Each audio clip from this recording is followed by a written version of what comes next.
Hi நண்பா, welcome back to SOgenic. The greatest of all time படத்தோட censor முடிஞ்சு U/A certificate வாங்கியிருக்குன்னு last வீடியோவில் பார்த்துருந்தோம். ஸோ இப்போ படத்தோட டூரேஷனை பற்றி ஒரு அன்ஒஃபிஷியலான நியூஸ் ஒன்று சோஷியல் மீடியாவில் போயிட்டு இருக்கு.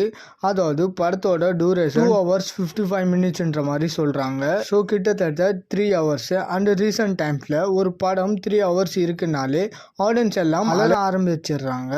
ஏன்னா படம் பயங்கரமாக இருந்தால் அந்த படம் 3 hours இருக்கிறதுல பிரச்சனை இல்லை. இது 100% உண்மைதான். வெறித்தனமான படங்கள் எல்லாருமே கொடுக்கறது இல்லை. ஸோ அபவ் அவரேஜ் கண்டென்ட்டாக இருந்தால் கண்டிப்பாக இந்த டூரேஷன் பிரச்சனை தான். ரீசெண்ட் டைமில் இந்தியன் 2லாம் பயங்கரமாக அடி வாங்குச்சு. ஸோ இந்த ஒரு டூரேஷன் உண்மைனா கண்டிப்பாக இது ஒரு டைரிங்கான டிசிஷன் தான். And the greatest of all time படத்தோட ஸ்க்ரீன் பிளே கொஞ்சம் சேசிங்லேயே போகிறதுனால கண்டிப்பாக லேக் ஃபீல் ஆகாது அப்படின்ற நம்பிக்கையில் தான் இந்த டூரேஷனை ஃபிக்ஸ் பண்ணியிருக்கிறதா சொல்கிறாங்க. அண்ட் ஏஜிஎஸ் லாஸ்ட்டாக தளபதியை வச்சு ப்ரொடியூஸ் பண்ண பிகில் படமும் 2 hours 59 minutes தான். அண்ட் படமும் மிகப்பெரிய பிளாக் பஸ்டர் ஆச்சு.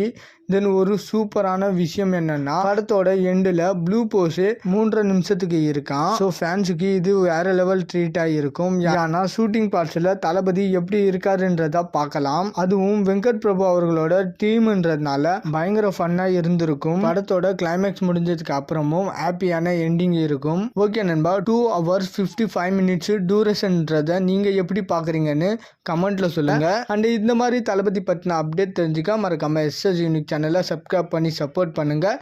இதோட வீடியோவை முடிச்சுக்கிறேன். ஓகே, பாய்.